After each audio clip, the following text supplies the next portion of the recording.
The moment Georgia Doyle dragged a mud-soaked, three-legged dog through the door of Oliver McCrae's supper house, every man inside went dead quiet, and Oliver himself stood behind the counter with a ladle frozen in his hand, staring at the creature like it had personally offended the memory of his dead wife.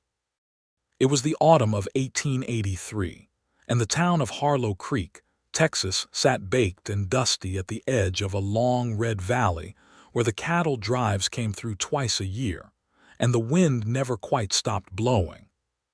The town had a general store, a blacksmith, a saloon that smelled of sawdust and regret, a small church that the preacher only visited once a month, and a supper house run by one Oliver McCrae, age 34, formerly of a farm outside San Antonio, and by all public agreement, the most closed-off, stone-faced, unapproachable man in the county. He was tall enough that he had to duck slightly through doorways, and his shoulders were broad from years of physical labor. His hair was dark brown with threads of silver at the temples, and his jaw was square and rough with several days of stubble that never quite became a full beard. He cooked because it was something he was good at, and because it kept him busy from before dawn until well past dark, which was precisely the point. The men who ate at his tables appreciated the food without pressing him for conversation, and he appreciated them for that. It was a quiet arrangement that suited everyone. Nobody in Harlow Creek knew the whole story of Oliver McCrae, though they knew enough. 9 years ago, he had lost his wife Clara and their infant son to a fever that swept through the valley like something sent down from a wrathful sky. The baby was only 6 weeks old. Clara was 27. Oliver had been 25 and had not known, in those first weeks after burying them both on the hill behind the farm, whether the ground would ever feel solid beneath his boots again. He had sold the farm eventually, drifted for 2 years doing odd jobs on cattle drives and in mining camps, and then fetched up in Harlow Creek in 1877 and opened the supper house. He had not smiled once in all of that time. Not a real smile. Not the kind that reached his eyes and pulled warmth into the rest of his face. People had tried. The widowed Mrs. Elam next door had tried with pies. The preacher had tried with scriptures. The cowboys had tried with tall tales at the supper table. Nothing worked. Oliver McCrae was a man who had sealed some essential part of himself away and had lost the key, and he had quietly made his peace with that. Then Georgia Doyle arrived in Harlow Creek on the noon stage from Abilene on the 4th of October, 1883, and nothing was ever quite the same again. She stepped off the stagecoach with a carpetbag in one hand, and a determination in her face that Oliver noticed even from across the street, where he was carrying a crate of dried beans back from the supply wagon. She was 26 years old, with dark auburn hair pulled back in a practical braid that had come somewhat undone from the journey, and she wore a green dress that was dusty from the road but was clearly well made. She had brown eyes that moved quickly over everything, cataloging and assessing, and a mouth that pressed into a firm, thoughtful line when she was concentrating, which seemed to be always. She was not the sort of woman who stood around waiting for someone to tell her what to do next. Georgia was a schoolteacher who had been hired by Harlow Creek through correspondence with the town's small council, which consisted mostly of the general store owner, a cattle rancher named Aldous Briggs who owned most of the surrounding land, and a former preacher turned justice of the peace. The town had needed a teacher for 2 years and had been unable to find one willing to come out this far. Georgia had been willing. She was from St. Louis originally, had spent 3 years teaching in a small town in Kansas, and had her own reasons for wanting to start fresh somewhere new. Reasons she kept to herself, as she always kept things that hurt, which was a habit she and Oliver McCrae had in common, though neither of them knew that yet.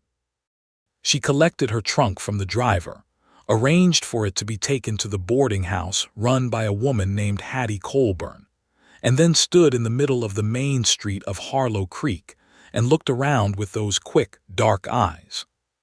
She saw the church, the saloon, the general store, the blacksmith's forge smoking at the far end of the street, and the low, wide building with smoke coming from its chimney and a hand-painted sign that said McCrae's Supper House. She saw Oliver watching her from across the street without seeming to realize he was doing it, which was unusual for him because Oliver McCrae generally maintained strict and deliberate indifference to new arrivals. She did not wave. He did not nod. But something passed between them in that second, something small and unnameable, the way a current will sometimes run along the surface of a river without breaking the water. Georgia spent her first 3 days in Harlow Creek getting the schoolhouse in order. It was a small, single-room building near the church, with 6 rough benches and a board at the front that served as a chalkboard. There were 12 children in the town and outlying farms who would be her students, ranging from 6 to 14 years old. She cleaned the place herself, repaired 2 of the broken benches with wood and nails she bought from the general store, and made a list of what she would need in terms of primers and slates. She took her suppers at McCrae's Supper House because Hattie Colburn's boarding house did not serve evening meals, and she was not yet in a position to cook for herself, having no kitchen of her own. Oliver's Supper House served 1 meal per evening at 6 o'clock, whatever he had made that day. There was no menu, no choices. You sat at one of the 4 long tables, you ate what was put in front of you, and you were grateful, because the food was exceptional in a way that nobody in Harlow Creek could quite explain. Oliver had an instinct for cooking the way some men had an instinct for reading weather or for handling horses. He made beef stew with a depth of flavor that cowboys who had eaten at fine hotels in Fort Worth swore they had never tasted the equal of. His cornbread was light and golden. His coffee was strong and honest. He charged a fair price, and he did not engage in much conversation, and the supper house was always full.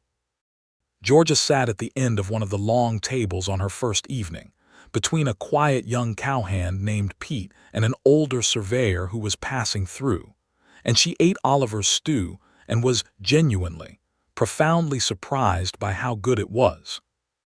She looked up from her bowl toward the kitchen where Oliver moved with practiced efficiency, and she watched him for a moment with the same cataloging attention she gave everything, and then she looked back at her stew. Oliver noticed her looking, the way he always noticed everything in his supper house, a reflex born of years of feeding men whose moods could shift unpredictably. He noticed that she did not look away with embarrassment when he glanced back, but simply returned her attention to her food in a matter-of-fact way that suggested she had simply been observing and had no apology to offer for it. This struck him as different from the usual behavior of people who were introduced into a new social setting, and Oliver filed it away without knowing why. She came back the next evening, and the evening after that, and by the end of the first week she had settled into a particular spot at the end of the nearest table with the quiet certainty of someone who had decided this was where she would sit and saw no reason to negotiate the point. Oliver began setting a cup of coffee at that spot before she arrived, which he told himself was simply efficiency and had nothing to do with anything else. On the 8th evening of Georgia Doyle's residence in Harlow Creek, she came in out of the cold October dark with a dog under her arm. It was not a dignified dog. It was the color of river mud, with one ear that stood up and one that flopped down, and it was missing its back left leg. The stump healed over but still pink-looking, and knew enough that the healing could not have been more than a month or 2 old. It was also soaking wet from the rain that had started an hour before supper, and it was trembling with the particular intensity of a creature that has been cold and frightened for too long. Georgia carried it in the crook of her arm like it was a perfectly normal thing to do, her carpetbag over her other shoulder, and she pushed through the door of the supper house and stood there dripping on Oliver's clean floor. The entire room went silent. 7 cowboys, 2 surveyors, Pete the cowhand, Aldous Briggs the cattle rancher, and a traveling salesman all stopped eating and looked at her. Oliver came out of the kitchen with a ladle in his hand and looked at the dog. The dog looked at Oliver with desperate, watery eyes that were the color of old amber. Georgia looked at Oliver with eyes that were not desperate at all, but were direct and clear and slightly challenging. "He was under the step at the general store," she said. "He has been there for 3 days and nobody has fed him." Oliver looked at the dog, he looked at Georgia, he looked at the 7 cowboys watching with expressions ranging from amused to bewildered. He looked at the puddle forming on his floor. "This is a supper house," he said. His voice was low and even, a voice that had mostly stopped carrying feeling a long time ago. "Not a kennel." "I am aware," Georgia said. "I am not asking you to keep him. I am asking if you have anything he can eat before I figure out what to do with him. He's been in the rain for 2 hours and he's skin and bones." This was the longest conversation Oliver had held with anyone outside of simple transaction in at least a year. He was aware of all the cowboys watching to see what he would do. He was aware of the dog, who had stopped trembling quite so hard and was now sniffing the air with focused attention, clearly registering the smell of the stew. Oliver put down the ladle. He went back into the kitchen.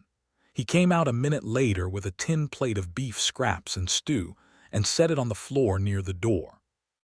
Georgia set the dog down next to it, and the animal ate with a concentrated desperation that made even the roughest cowboys at the table look briefly uncomfortable and look away. Georgia sat at her usual spot. Oliver filled her bowl. The room gradually resumed its noise. Oliver went back to the kitchen, and for the next 20 minutes he was aware with an irritating precision of exactly where Georgia Doyle was sitting, how she ate with the same efficient attention she gave everything, and how she kept glancing down at the dog on his floor with a look that was not sentimental so much as protective and determined. When the dog finished eating, it limped across the floor on its 3 legs with a lurching dignity and settled itself underneath Georgia's bench, pressed against her boots. Oliver watched this from the kitchen doorway and felt something move in his chest.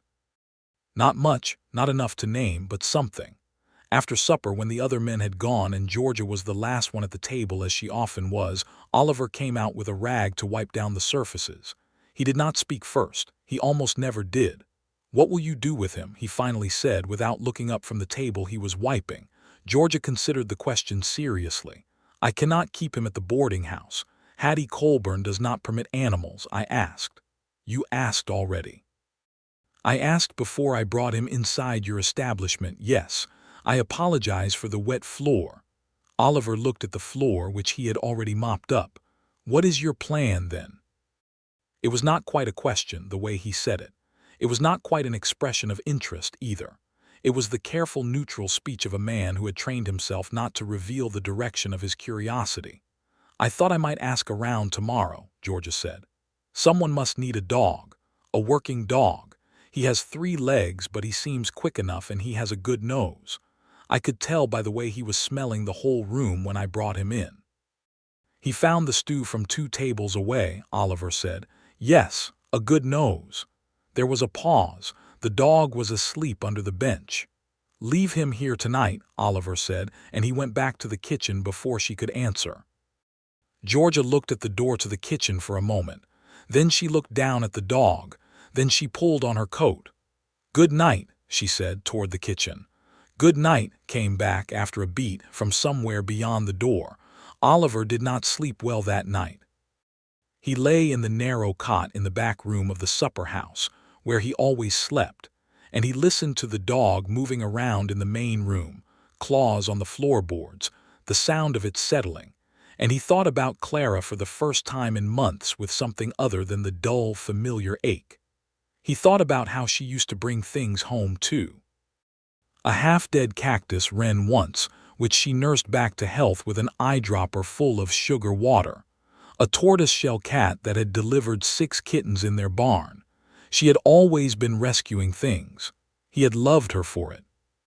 He had also lost her for it, in a way, because it had been a cold week in November, and she had stayed up 3 nights running caring for a neighbor's sick children, and had come home with the fever herself, and their son had been too small and new to survive it, and Oliver had buried them both on the hillside on a gray morning in 1874, and had not been the same since. He did not resent Georgia Doyle for making him think of Clara. He was past the point of resentment. But he lay on the cot and looked at the ceiling and felt the enormous weight of 9 years of carefully maintained grief. And the sound of the three-legged dog settling on the other side of the wall felt strange and intrusive and oddly necessary. In the morning, the dog was sitting by the back door when Oliver came out at 5 to start the breakfast fire, and it looked up at him with those amber eyes and wagged its tail in a businesslike way, as if they had established an agreement that Oliver was only now learning about. He fed the dog. He did not acknowledge that he had decided anything. Georgia appeared at the supper house that evening with a look that suggested she expected to find the dog either gone or dead.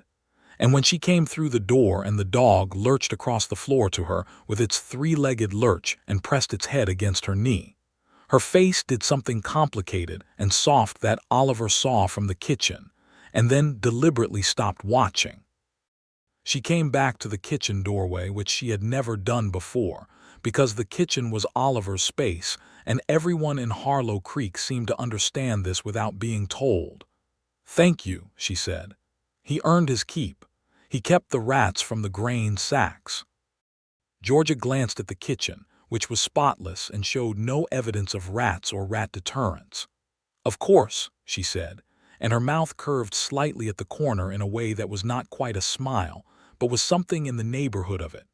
She turned and went back to her table. Oliver stood in his kitchen and was aware that his heart was beating slightly differently than it had 5 minutes ago, which he found profoundly inconvenient. The dog, as it turned out, had no name that anyone knew, and since no one came forward to claim him and nobody could be found who needed a one-eared, three-legged, mud-colored dog, he remained at the supper house, and in the absence of anyone naming him anything, Oliver called him Dutch, because the dog had a stubborn, immovable quality that reminded Oliver of a Dutch trader he had met once in San Antonio who refused to be moved by any argument, weather, or circumstance. The name stuck. Dutch became a fixture of the supper house within 2 weeks. He learned where the kitchen scraps went, and he learned which cowboys would drop bits of cornbread when they thought Oliver wasn't looking, and he learned that Oliver's footsteps in the morning meant food was coming, and he took to following Oliver around the kitchen in the mornings with his lurching gait and his one upright ear cocked at full attention. Oliver tried to resent this. He could not quite manage it. The dog was warm and ridiculous and absolutely certain of his own welcome, and Oliver found, in the very early mornings when the supper house was dark and quiet, and it was just him and Dutch and the fire coming up, that he was talking to the dog, explaining what he was doing. Why this amount of salt and not that amount? Why the sourdough starter needed to be fed at this particular time? Dutch listened with his head tilted and his amber eyes moving between Oliver's face and his hands, and Oliver recognized eventually that he was talking to Dutch the way he had once talked to Clara while he cooked, explaining everything as if she might want to know, because she always had. He did not examine this too closely. Georgia had started teaching by the 2nd week of October, and the town's children adored her with a speed and completeness that Aldous Briggs, the cattle rancher who controlled most of the town council's purse strings, called unsettling. She ran the schoolroom with a firm and cheerful authority, and she supplemented the limited textbooks with stories she told from memory, history and literature and mathematics woven together in a way that made the children lean forward on their benches.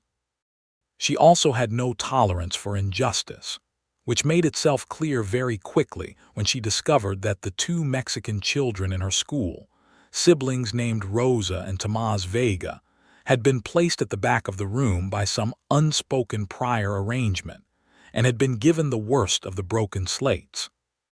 She moved them to the front, gave them the best slates, and said nothing except that all children in her classroom would sit where she put them and use what she gave them, and that was the end of it. Rosa Vega, who was 9 years old and had dark, solemn eyes, looked at Georgia with an expression of such unguarded gratitude that Georgia had to turn and pretend to be writing something on the board until she could compose herself. Aldous Briggs heard about this and came to have a word with Georgia, catching her as she was walking back from the schoolhouse one evening. He was a large, well-dressed man of 50, with the assured manner of someone who had not been contradicted in a long time. "I understand you've made some changes to the seating arrangement," he said.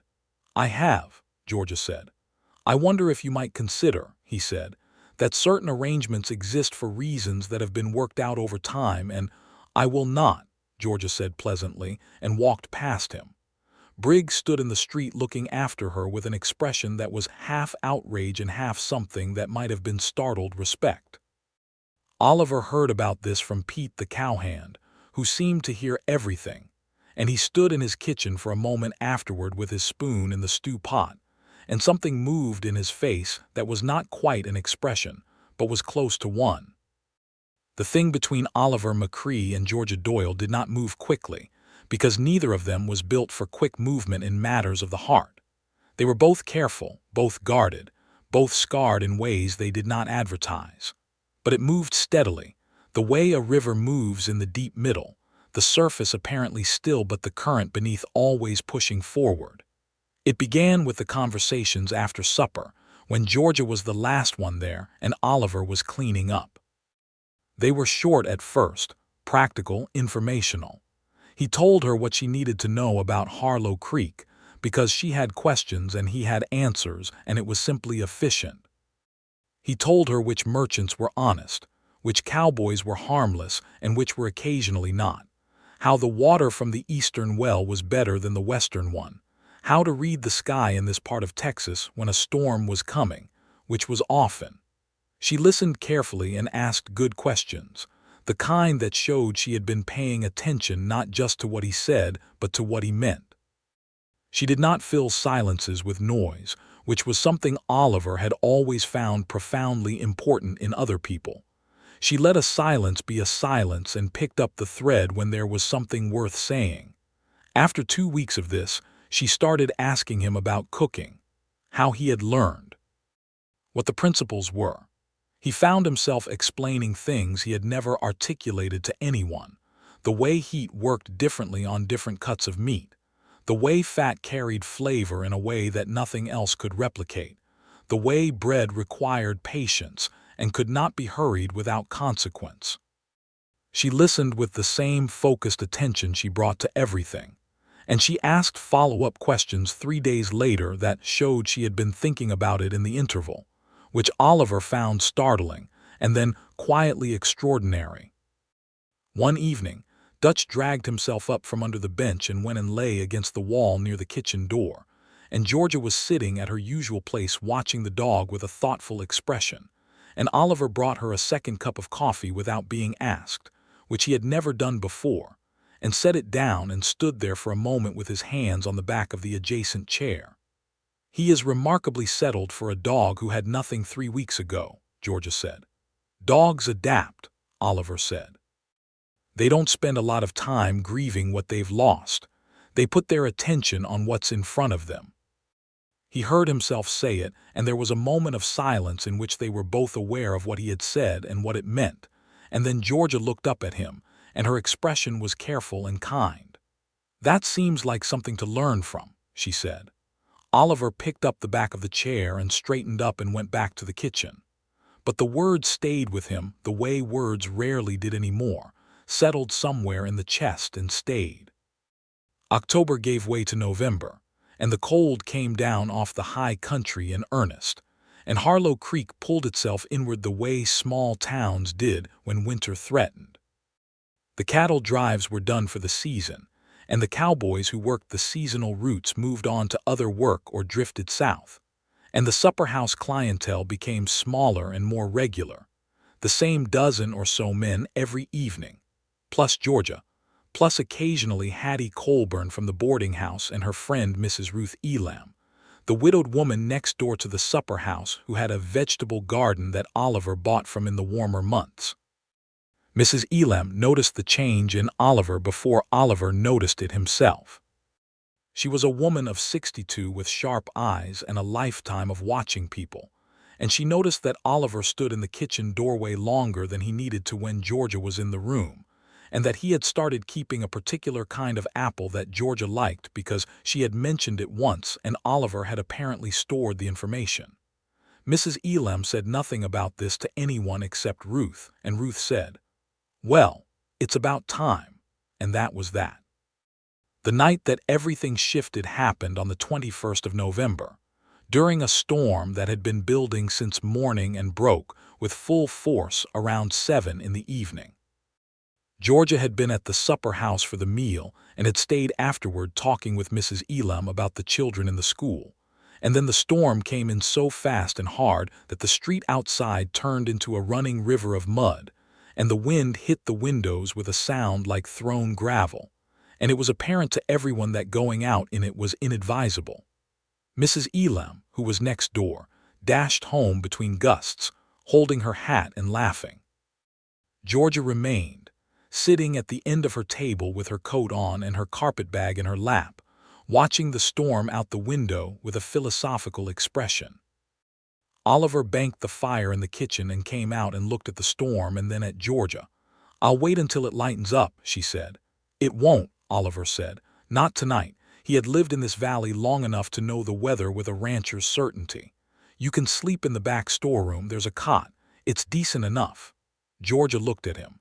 This was a genuine offer made in a practical spirit, and she understood that, and she nodded. "Thank you." Oliver made tea, which he did not do often because the cowboys who ate at his tables generally regarded tea as something that happened to other people. But he had a small tin of it, and he made it now, and set a cup in front of Georgia and one at the other end of the table for himself, which was the first time he had sat at his own tables in the 9 years he had run the supper house. He always ate standing in the kitchen. He sat now and wrapped his hands around the cup and looked at the storm outside. Dutch limped over and put his head on Oliver's knee, and Oliver put a hand on the dog's rough head without thinking, and Georgia watched this, and her expression became something that she did not try to hide. "How long have you been here?" she asked. "In Harlow Creek." "6 years. And before that?" He was quiet for a moment, the old reflex to close the door on personal inquiry. But the storm was loud and the fire was warm, and Georgia Doyle was looking at him without pressure or demand, just waiting, and Dutch was heavy against his leg. "I had a farm," he said. "Outside San Antonio. I was married." Georgia did not say anything. She waited. "My wife died," he said. "And the boy?" "He was 6 weeks old. There was a fever in the winter of '74. "I'm sorry," Georgia said, and she meant it with the whole of herself in a way that he could hear, without elaboration or the uncomfortable platitudes people usually reached for. "It was a long time ago," Oliver said, which was what he always said, the phrase worn smooth from use. "That doesn't make it smaller," Georgia said. Oliver looked at her. She was looking at the storm, giving him the privacy of her profile rather than her full attention, and he was grateful for that without knowing how to say so. "No," he said, "it doesn't." After a moment she said, "I had someone too, not a husband. We were engaged." He decided after 2 years that he preferred someone who was more. She paused, and a brief dry expression passed over her face, more domestic, more interested in being managed. "He found someone well suited for that, and I left St. Louis and came to Kansas and then here." Oliver looked at his cup. He was a fool. It came out flat and certain, not complimentary, just factual, and Georgia turned and looked at him, and something in her face opened slightly, a door pushed ajar. "That is exactly what my mother said," she told him. Oliver almost smiled. The corners of his mouth moved, something small and tentative, like a bird testing the air before flight, and then it was gone. But it had been there, and Georgia had seen it. She did not remark on it. She was too intelligent for that. She looked back at the storm and picked up her tea. They sat in the warm silence of the supper house for 2 more hours while the storm howled outside, and Dutch fell asleep under the table. And they talked in the loose, easy way of 2 people who had discovered that the other one does not require performance, talking about the valley and the coming winter and what she planned to teach the children in December, and what the spring brought to this part of Texas, and then about books they had both read, which turned out to be more than either of them expected of the other. and then about nothing in particular, the quiet and comfortable nothing that flows between people who have begun, without announcing it, to trust each other. Eventually Georgia went to the back storeroom and the cot, and Oliver banked the fire lower and went to his own cot, and he lay in the dark and stared at the ceiling while the storm battered the walls, and he felt something in his chest that was new and terrifying and alive, a thing he had sealed away for 9 years, beginning slowly to unseal itself. He did not sleep for a very long time, but he was not unhappy. In the weeks that followed, the town of Harlow Creek arranged itself around the Oliver and Georgia situation in the way that small towns do, with a combination of avid interest, hopeful speculation, and the occasional misguided interference.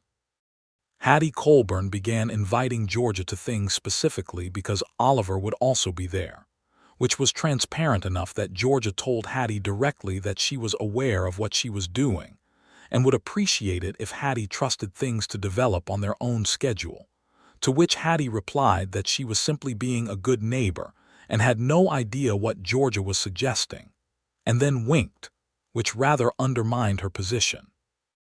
Mrs. Elam brought Oliver a jar of preserved plums with a note that said simply, "For your pantry," and when Oliver went to thank her she looked at him with her sharp eyes and said, "She's a good woman, Oliver, the best kind of good. Not soft, but good." And Oliver said, "I know that, Ruth," and Mrs. Elam went back inside her house with the satisfied air of someone who had said what needed to be said. Pete the cowhand, who had taken up winter employment at Briggs's ranch and came to supper every evening, began deliberately taking a different seat from his usual one, which left the spot next to George's open, which was a piece of maneuvering so obvious that even Aldous Briggs, who was not a perceptive man in personal matters, noticed it and told Pete to stop being ridiculous. The catalyst, when it came, was not dramatic in any external sense.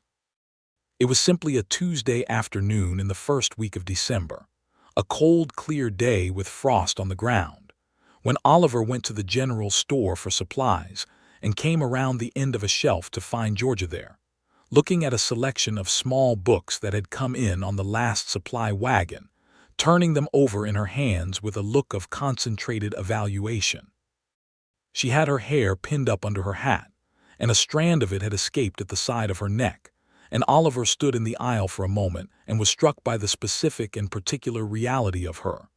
The fact that she was a real person with a history and a mind, and a tendency to put stray dogs on the floor of supper houses, and that she had become, without his consent or awareness, the part of his day that he oriented himself around.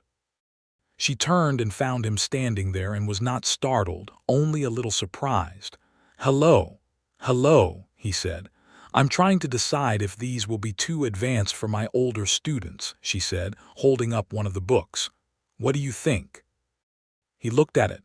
It was a collection of historical essays on the settlement of the Western Territories. "Depends on the student," he said. "Rosa Vega would probably read it in a week." Georgia's face opened into a real, full smile, the kind that changed the whole landscape of her face, and she said, "You're absolutely right," and put the book under her arm with decision. Oliver bought his supplies. At the door he said, "I am making apple cake this evening, if you want to stay after supper." He said it to the door, not quite to her, in the careful, neutral way of a man who has not issued a personal invitation in 9 years and is not entirely sure he is doing it correctly. There was a pause. "I would like that," Georgia said. "The apple cake was very good."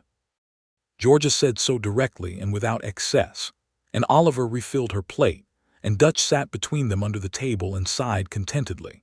And the conversation that evening ranged across something like 8 different subjects, and ended with Georgia laughing at a story Oliver told about a catastrophically failed attempt at pie on a cattle drive, a sound that went through the warm air of the supper house and landed somewhere in the locked-off part of Oliver's chest like a key finding a tumbler.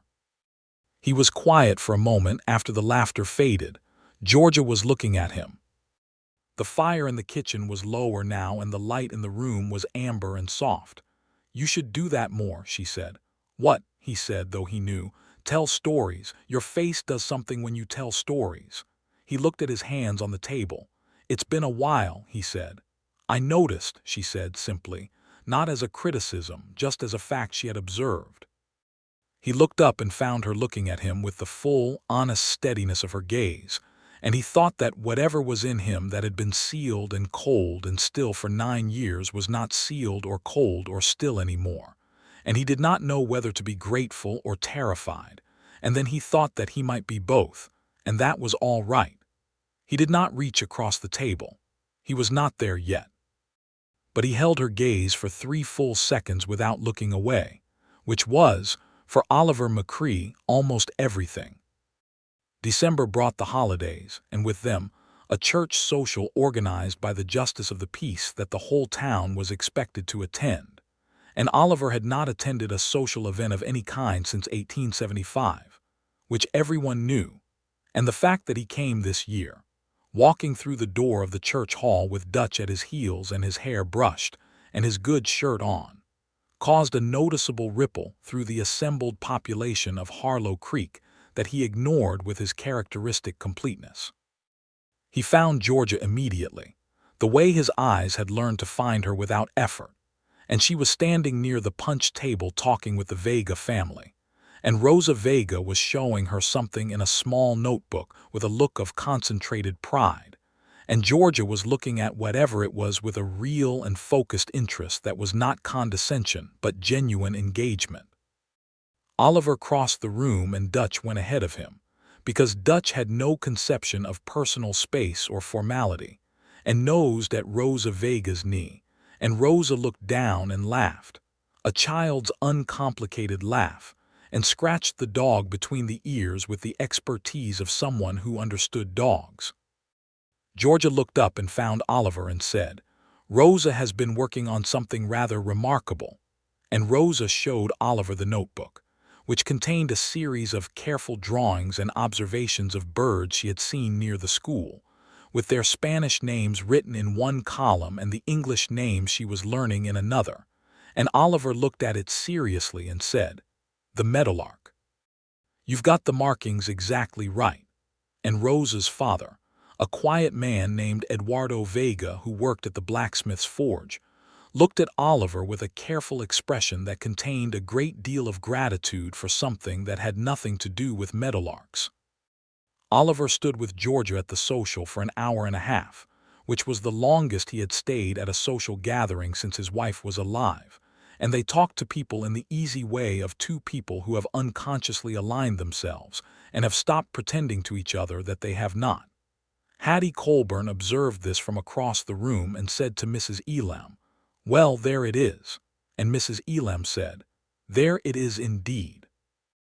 Aldous Briggs, who had been mildly irritated with Georgia since the seating incident, and who had a tendency to exert influence in ways that were not quite bullying but were in the neighborhood, came over at some point with 2 of his ranch hands and made a remark about how it was interesting to see the supper man out and about, with an emphasis on supper man that was meant to be diminishing. Oliver looked at Briggs with a quiet, level attention that contained more authority than anything Briggs had said, and Briggs found, as most people did, that Oliver McCrae's direct gaze was not entirely comfortable to be the subject of, and the remark dissolved without effect. Georgia touched Oliver's arm briefly, the back of her fingers against his sleeve for just a moment, a touch that was not dramatic but that Oliver felt with total clarity through the cloth and down to the bone. "Thank you," she said quietly when Briggs had moved away. "He's not worth your attention," Oliver said. "No," she agreed, "but I appreciate you giving him yours so I didn't have to." They walked back from the church social in the dark, Georgia and Oliver and Dutch, and the sky over Harlow Creek was massive and clear and cold, full of stars that blazed with the particular ferocity of stars in high-altitude winter skies, and their breath made small clouds in the air, and Dutch moved between them in his lurching 3-legged way, occasionally bumping against one leg, and then the other as if to confirm that they were both still present.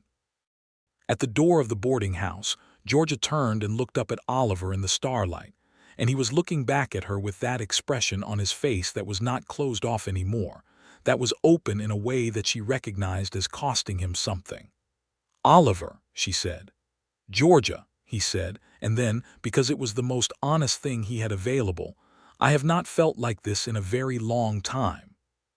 She looked at him for a long moment, the direct, honest look that she gave to things she was taking seriously. "I know," she said. "Neither have I. I don't know if I'm," he started and then stopped. "I don't need you to be any particular thing," she said. "I just need you to be honest. You're very good at that already." He was quiet. Then he said, "I would like to walk with you again." "I would like that too," she said. She went inside, and Oliver stood on the step for a moment in the cold and the starlight, and Dutch sat beside him and looked up at him with amber eyes, and Oliver looked down at the dog and then up at the vast dark sky, and something shifted in the fundamental arrangement of his interior world, like tectonic plates that have been pressed against each other for a decade finally releasing, and the relief of it was enormous and frightening and completely necessary. He walked home through the dark, and Dutch moved beside him, and Oliver McCrae smiled at the stars with the whole of his face, a real smile, the first genuine unguarded smile in 9 full years, and there was no one there to see it except a 3-legged dog and the sky, which seemed, in the moment, to be enough. The weeks that followed were the best weeks Oliver McCrae had known since before Clara died, and he was aware of this with the careful, almost superstitious awareness of a man who has been without warmth long enough to fear that noticing it will cause it to disappear. But it did not disappear. It grew, steadily and with increasing confidence, the way spring growth does in good soil, quietly and inevitably until you look one morning, and it has exceeded anything you expected. He walked with Georgia in the evenings when her school day was done and his supper preparations allowed it. They walked along the red creek that gave the town its name, its banks frozen now and edged with ice that caught the afternoon light, and they talked in the ranging, comfortable way they had developed, crossing between subjects freely, arguing pleasantly when they disagreed. And they did sometimes disagree, because Georgia was not a woman who modified her opinions to suit the comfort of the person she was talking to.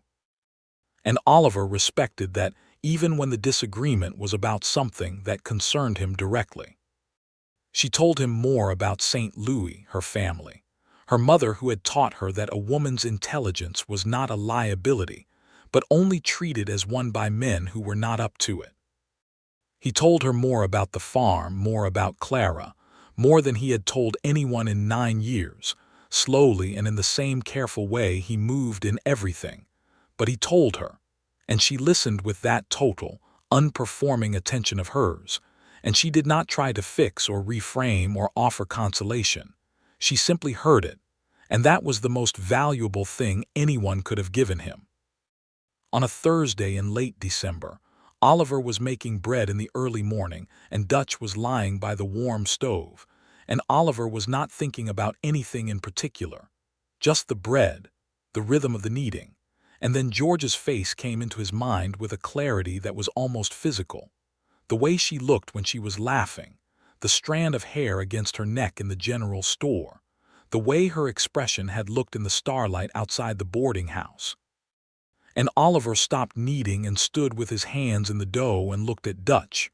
"I'm in love with her," he said. Dutch lifted his head and regarded him with amber eyes. "Don't look at me like that," Oliver said. Dutch put his head back down. Oliver went back to the bread. He kneaded it with slightly more intensity than strictly necessary, and then set it to rise and walked out the back door into the sharp cold of the December morning, and stood looking at the pale winter sky over the valley for a long time. He had not planned for this. He had not planned for anything for a very long time, had lived in a kind of extended present tense, where each day was sufficient unto itself, and the future was not something he arranged toward. But he felt, standing in the cold outside his supper house, that the future was arranging itself with or without his participation, and that the question was not whether he loved Georgia Doyle but what he intended to do about it. He went back inside and finished the bread. And that evening after supper, when the room had emptied and Georgia was in her usual spot with the last of her coffee, he sat down across from her at the table, which he had done a handful of times now, and he looked at her directly. "I would like to court you formally," he said, "if you're willing." Georgia set her coffee cup down. She looked at him with the serious consideration she gave everything, but underneath it was a warmth that she was not trying to conceal. "I am willing," she said. "Good," he said. "Good," she said. Dutch raised his head from under the bench and sneezed loudly, which broke the formality of the moment with enough comedy that Georgia laughed, and Oliver's face broke into a full smile, wide and real and warm, and Georgia saw it and her expression became something quiet and luminous, because she had been watching that smile try to surface for weeks, and she understood what it had cost him to let it arrive.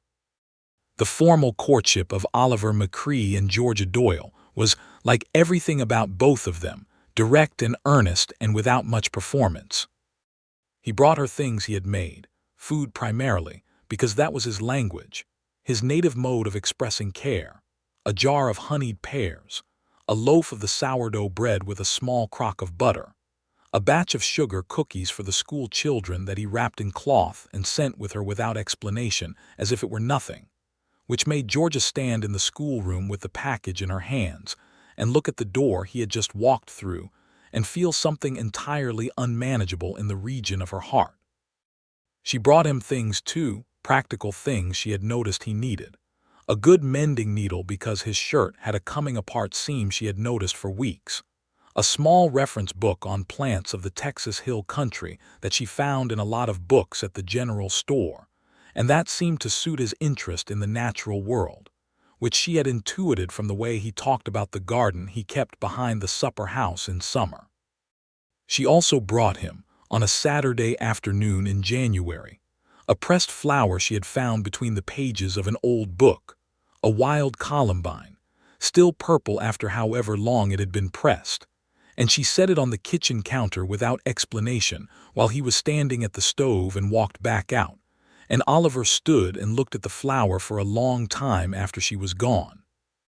January passed, and February came in cold and sometimes savage, and they continued to walk in the evenings and sit together after supper in the warm light of the supper house. And one evening Oliver reached across the table and took her hand where it rested near her coffee cup, and held it in both of his large hands, calloused from years of cutting and lifting and building, and Georgia turned her hand over and held his back, and neither of them said anything about it.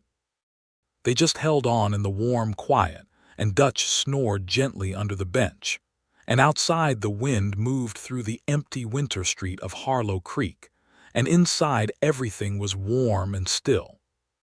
He kissed her for the first time on a Wednesday in the middle of February, in the kitchen of the supper house, which was not a romantic location by any conventional measure, but it was his most honest space, and it happened simply, naturally, because she had come around the counter to look at something he was explaining about the way you could tell when a braised cut was done by the feel of it, and she was close beside him, and she smelled of wood smoke and the lavender water she used. And he turned and looked at her face, and she was already looking back at him, and he cupped her face in his hands the way he would handle something he was afraid of damaging, and kissed her slowly and with complete intention. Georgia put both hands flat on his chest and kissed him back with the same directness she brought to everything, and it was a long and quiet and entirely serious kiss, and when they moved apart they were both slightly breathless and standing very close together in the warm kitchen, and Oliver looked at her and said, "I have wanted to do that since November," and Georgia said, "I know. I've been very patient." And then she smiled with her whole face and Oliver laughed, a real laugh, sudden and warm, and Dutch came lurching in from the main room because the laugh had startled him, and Oliver reached down and scratched the dog's ear and felt so deeply and entirely full of something he had not felt in 9 years that he had to look away for a moment because it was almost too much.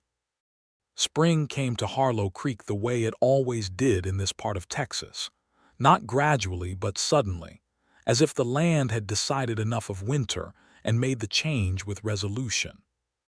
The Red Creek ran high and cold, and the hills turned green almost overnight, and the sky opened up to a blue that had no limit, and Oliver's garden behind the supper house began showing the first green shoots of the things he had planted under glass through the winter.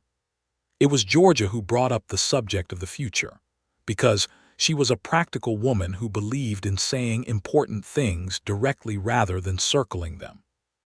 She did it one evening in late March when they were sitting on the step outside the back of the supper house, watching Dutch lumber across the garden on his 3 legs in pursuit of a smell that interested him, and the stars were coming out in the darkening blue above the valley.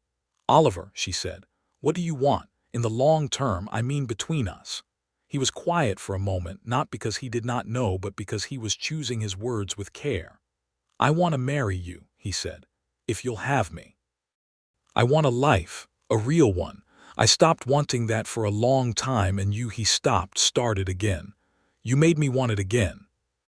I don't know how to say that without it sounding like more weight than you should carry." "It doesn't sound like weight," Georgia said. "It sounds like a reason." "It is a reason," he said, "but not the only one. You are the sharpest, most honest person I have ever known. You are kind without being soft, and you are strong without being hard. You are—" He stopped again, pressed his jaw, tried once more. "You are someone I want to know for the rest of my life, all of it, the ordinary days and the difficult ones." Georgia looked at him for a long time in the rising dark, and then she said, "Yes." He looked at her. "Yes, yes, Oliver, I will marry you." He put his arm around her, and she leaned into his side. And Dutch came lurching back across the garden and collapsed at their feet with the satisfaction of a dog who has thoroughly investigated all available smells. And above the valley, the stars multiplied into their full western number, countless and blazing and entirely indifferent to human happiness, which did not matter at all, because the happiness was present regardless. They were married on a Saturday at the end of April, 1884, in the church at Harlow Creek by the Justice of the Peace, with the whole town in attendance because Harlow Creek was not large enough for anyone to be excluded from a wedding.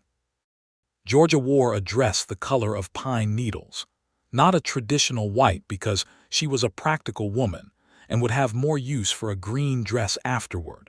And she carried wildflowers that Rosa Vega had collected from the hillside that morning, with the careful dedication of someone contributing to an important mission.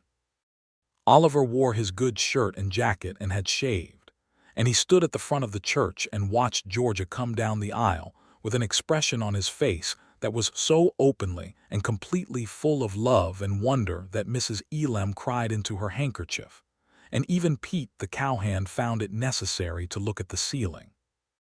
Dutch was not admitted to the church because Hattie Colburn drew a firm line at dog in the church, but he sat outside the door and howled once, mournfully, when the door closed, which got a laugh from inside the building that broke the formality in a way that seemed entirely correct for these 2 particular people. After the wedding, there was a gathering at the supper house that lasted into the evening, and Oliver cooked, because it was his wedding and he wanted to, and he made the best supper he had ever made in that building, and the whole town ate and drank and talked and laughed, and Oliver stood in his kitchen in the middle of it all and looked out through the kitchen door at Georgia, who was sitting with the Vega family and Mrs. Elam and Hattie Colburn, and she was laughing at something Rosa had said, and the laugh went through the warm noise of the supper house and into the kitchen and into Oliver, and he stood there holding his ladle and was so full of something enormous and good and real that he felt for a moment that he might not contain it. And then he thought that this was the feeling he had sealed away 9 years ago, and that it had not died in the sealing. It had only waited, and he was glad. With a totality he had not known himself capable of, that he had lived long enough for it to come back. Georgia moved into the rooms above the supper house that Oliver had expanded and fixed up through the winter, and they began the practical, intimate, ordinary business of sharing a life, which turned out to suit both of them with a completeness that surprised even them. They were both people who had been alone long enough to have strong opinions about how things were done, and they negotiated these with a directness that occasionally turned into argument but never into cruelty, because neither of them was built for cruelty. Oliver kept cooking and Georgia kept teaching, and Harlow Creek arranged itself around the McCraes the way towns arranged themselves around people who had become fixed and necessary, a central fact to orient from. The summer of 1884 was long and dry and beautiful, and the garden behind the supper house grew with the abundant ambition of good soil properly tended, and Georgia discovered that she had, against all her prior assumptions, a genuine interest in gardening, particularly in the kitchen garden aspect of it, understanding the connection between what grew in the ground and what appeared on the table, and how everything was part of a system. Oliver taught her what he knew and she read about what he didn't, and by August the garden was producing more than the supper house could use, and they were giving the excess to the Vega family and to Mrs. Elam and whoever else needed it. They were happy. It was not a complicated or performed happiness. It was the deep, warm, unglamorous happiness of two people who have found in each other something they had stopped expecting to find, and who have the wisdom and the experience to be grateful for it without taking it for granted. In the late autumn of 1884, Georgia told Oliver, on a quiet morning in the kitchen before the supper house opened, that she was expecting a child.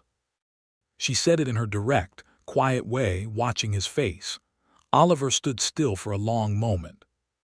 She watched something move through him, something complex and layered, the joy and the grief and the hope all together, and she understood without being told what he was feeling, because she knew him completely by now, and she went to him and he held her for a long time in the kitchen with the fire going and the smell of bread in the air and Dutch asleep by the stove, and he pressed his face into her hair and was quiet for a long time. "I'm frightened," he said, honestly. "I know," she said. "So am I, but I am also very glad." "So am I," he said. "God, Georgia, so am I." Their son was born in the early summer of 1885, a boy they named James, which was Georgia's father's name and which Oliver immediately approved without negotiation, as if he had been waiting for her to suggest it. James McCrae arrived on a hot June morning with a good set of lungs and a thatch of dark hair and Oliver's square jaw already dimly visible in the structure of his tiny face, and Oliver held him in the kitchen of the supper house, wrapped in a clean cloth, this baby who was solid and alive and breathing, and he had to sit down because his legs were not entirely reliable. And Dutch came and put his head on Oliver's knee and looked up at the baby with the focused curiosity of a creature who understood that something significant had shifted in the world. Georgia watched from the bed in the next room, still exhausted, her hair spread across the pillow, and she watched Oliver with the baby through the open door, and the expression on her face was one that she would carry inside her like a source of warmth for the rest of her life. James grew with the same decisive speed at which spring came to this part of Texas, fast and certain, and with a great deal of personality. He was a child of both of them, the directness and the quiet observation, the strong opinions and the deep capacity for focus.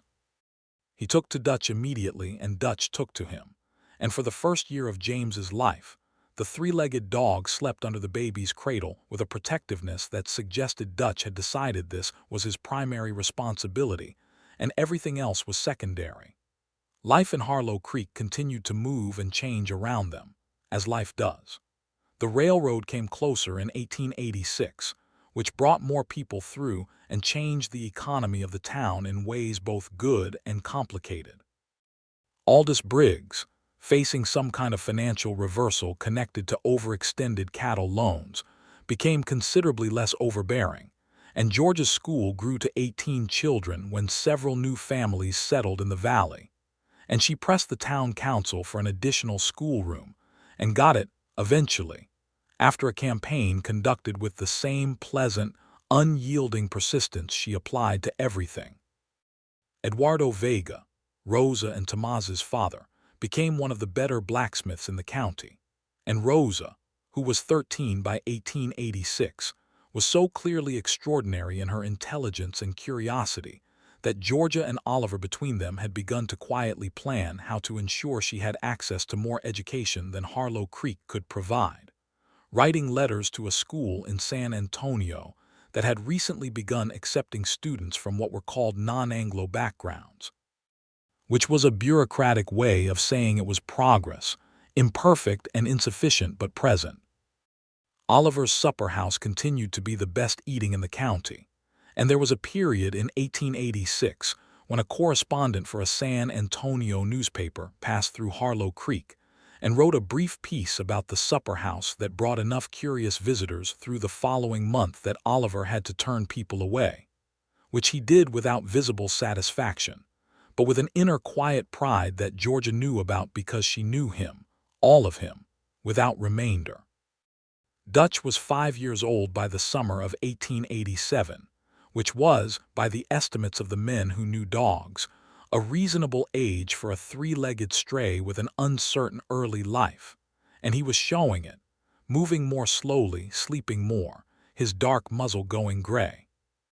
James, who was 2, had no conception that Dutch was aging in a way that would eventually have consequences, and treated the dog with the same demanding affection he had always given him, and Dutch bore this with a patience that seemed to exceed his biological obligations. Georgia watched Dutch aging with the careful attention of someone who loved him and knew what was coming, and she talked to Oliver about it one evening after James was asleep, sitting in the kitchen with their tea, the way they sat often in the evenings after the supper house was closed and the world had gone quiet. "He has had a very good life," Georgia said, "since you kept him." "Since you brought him in out of the rain," Oliver said. "I brought him in. You kept him. Those were separate choices." "They added up to the same thing," Oliver said. He looked at Dutch, asleep by the stove in the position he always occupied, his graying muzzle on his paws. "He changed things." Georgia looked at him. "You changed things," she said. "Georgia." He set down his cup and looked at her with the full, direct openness that still sometimes made her breath catch because she remembered when that openness had been sealed away and what it had taken to release it. "You walked in here with a wet three-legged dog and a look on your face that said you had already decided what was going to happen. I didn't stand a chance." She laughed. "Is that a complaint?" "No," he said simply. "It is the best thing that ever happened to me. After James, alongside James, it is all the same good thing." She reached across the table and took his hand in both of hers, the way they had done now for years, and held on. Dutch passed quietly in his sleep on a cold morning in October of 1887, in his place by the kitchen stove, his gray muzzle on his paws. Oliver found him in the morning when he came down to start the fire, and he stood there for a long time in the dark kitchen with his hand on the dog's still side, and then he went upstairs and woke Georgia and told her, and she came downstairs with her hair loose and her shawl around her shoulders, and sat beside the stove and put her hand on Dutch too, and they were quiet together for a long time. They buried him in the garden, in a good spot near the kitchen herbs where the sun came in long in the afternoon, and James, who was 2 and only partially understood what had happened, helped put flowers on the small mound in the way that children help with serious things, with a concentrated gravity that was simultaneously solemn and heartbreaking, and somehow also full of life. Oliver stood at the grave for a moment before they went in, and he thought about what the dog had done for him, which was nothing and everything. Dutch had been a scrap of mud-colored animal with 3 legs and 2 unmatched ears and an absolute confidence in his own welcome, and he had arrived in Oliver's life at a moment when Oliver had forgotten how to feel welcome in the world, and had simply, without any consciousness of what he was doing, reminded him.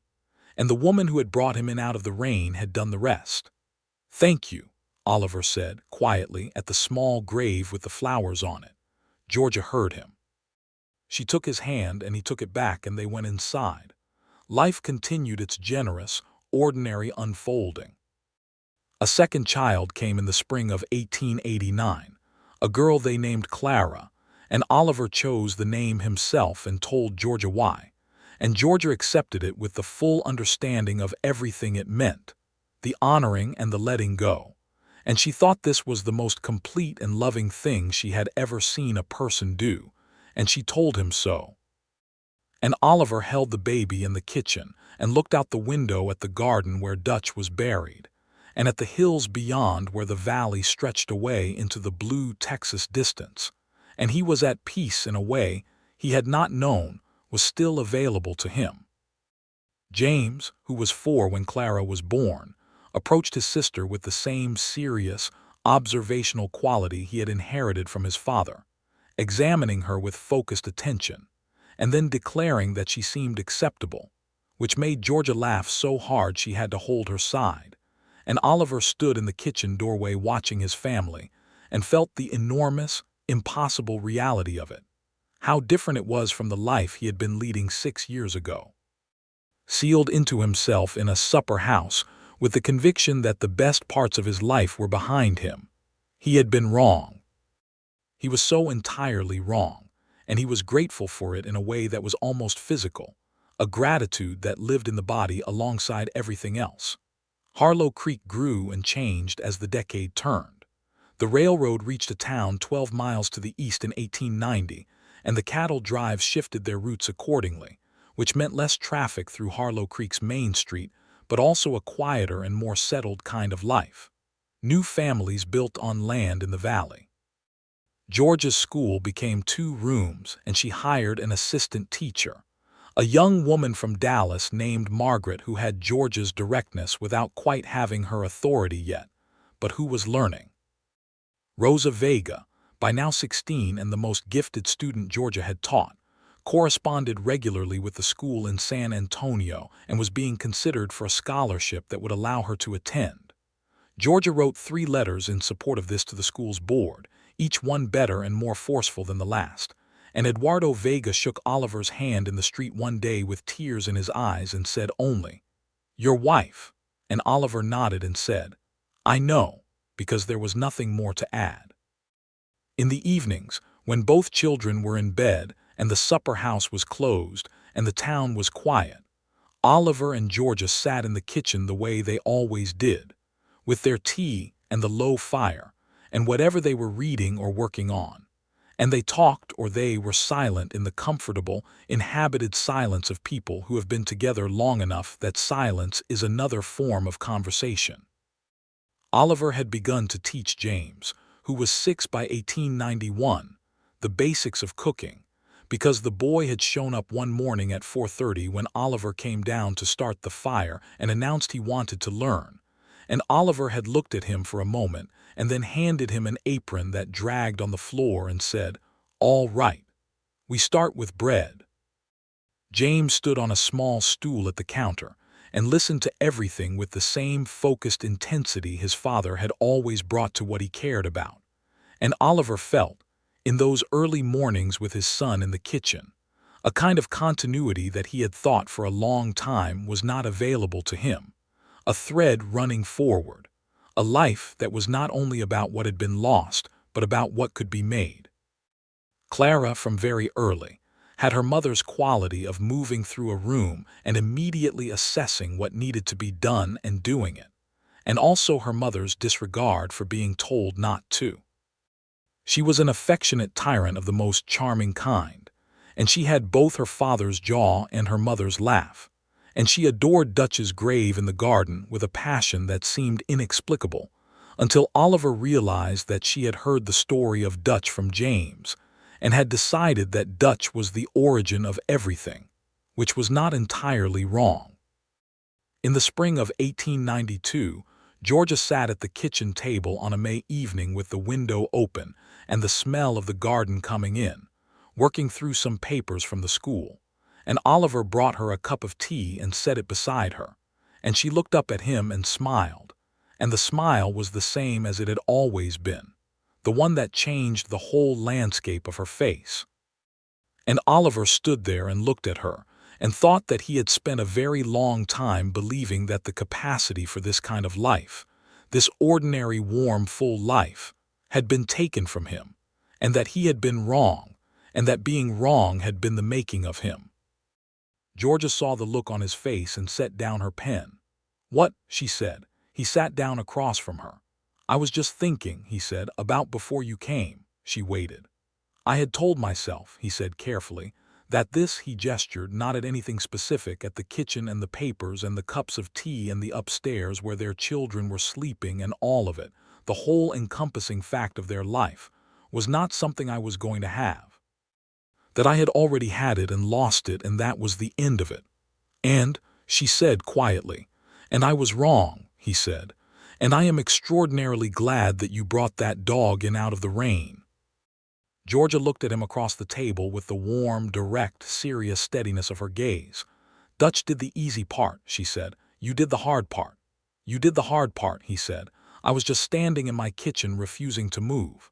"You kept him," Georgia said. "That first night, you didn't have to, and you did. That was you beginning." Oliver considered this. "I wasn't ready to let a three-legged dog sleep in the rain," he said. "No," she said. "Because you are fundamentally a good man who had been alone too long. And then I walked in, and Dutch walked in, and here we are." "Here we are," Oliver said. And the way he said it was not wistful or philosophical, but simply and completely full of the reality of what he meant. "Here we are, in this kitchen, in this life together." Georgia reached across the table, and he met her halfway, and they held hands in the warm evening air, with the smell of the garden coming through the window, and the children upstairs and the papers between them. And Oliver McCrae, age 43, who had not smiled for 9 years, and had been brought back to the living world by a woman with dark brown eyes and a three-legged dog, and an absolute refusal to accept that anything too broken to deserve warmth was beyond rescue, was so full of life and love, and the specific, irreplaceable richness of ordinary days that he could have sat there forever. The supper house ran for many more years, and it was a family enterprise now in the truest sense, with James behind the counter by the time he was 12, learning every dish his father made with a focused devotion, and Clara helping Georgia in the school until she was old enough to develop her own ambitions, which turned out to involve horses in a way that surprised everyone except Georgia, who had seen it coming for at least 2 years. Rosa Vega got her scholarship and went to San Antonio and eventually became a teacher herself, and sent Georgia a letter every month for the rest of Georgia's life, each one beginning with the same salutation, which was the English and Spanish words for teacher written side by side. Aldous Briggs, who had never quite recovered his former standing after his financial difficulties, eventually sold most of his land and moved to a smaller arrangement, and the valley absorbed the change the way it absorbed everything, with a long, unhurried resilience. New families built new things, and the town grew in ways that were sometimes good and sometimes complicated, and Oliver and Georgia moved through all of it with the steady, rooted quality of people who know who they are and where they stand and who they are standing with.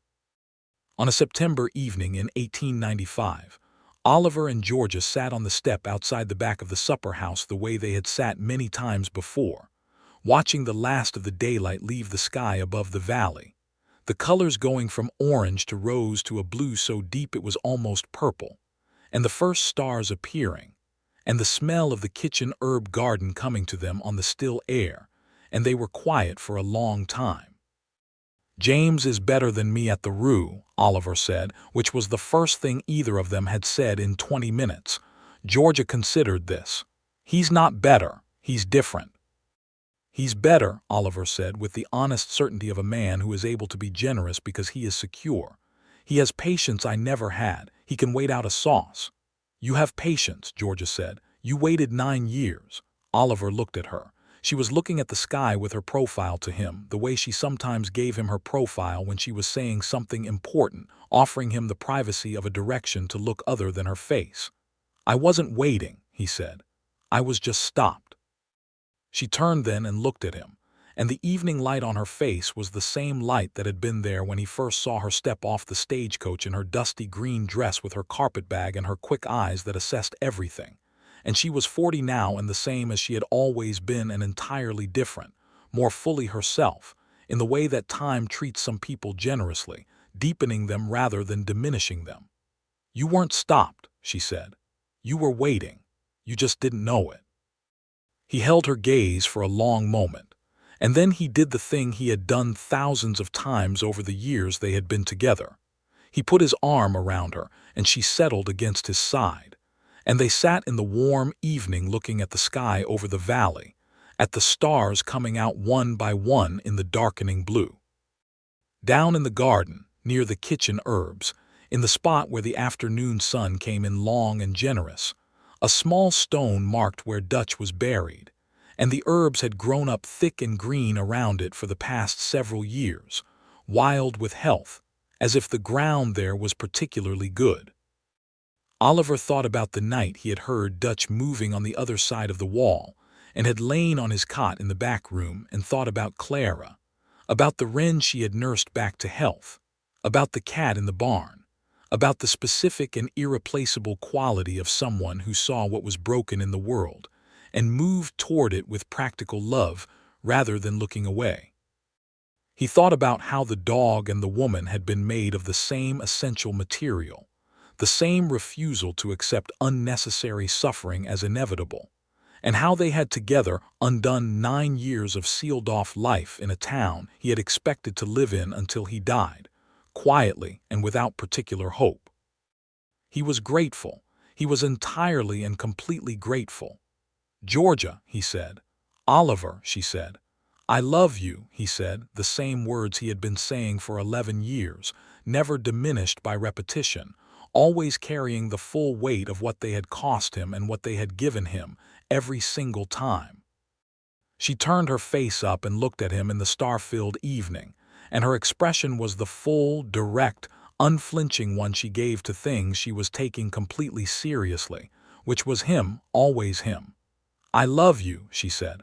"Always." Above them, the stars burned their patient, uncountable fire across the Texas sky, and the valley lay wide and still and dark in all directions. And from inside the supper house came the sound of James moving in the kitchen, the sound of a pan on the stove, and then Clara's voice asking something and James answering her, and the two of them laughing. And Oliver and Georgia sat on the step outside the back of the supper house and listened to their children and the stars and the dark and the living world. And it was everything, completely and without remainder, everything, and it was enough, and it was more than enough, and it was theirs.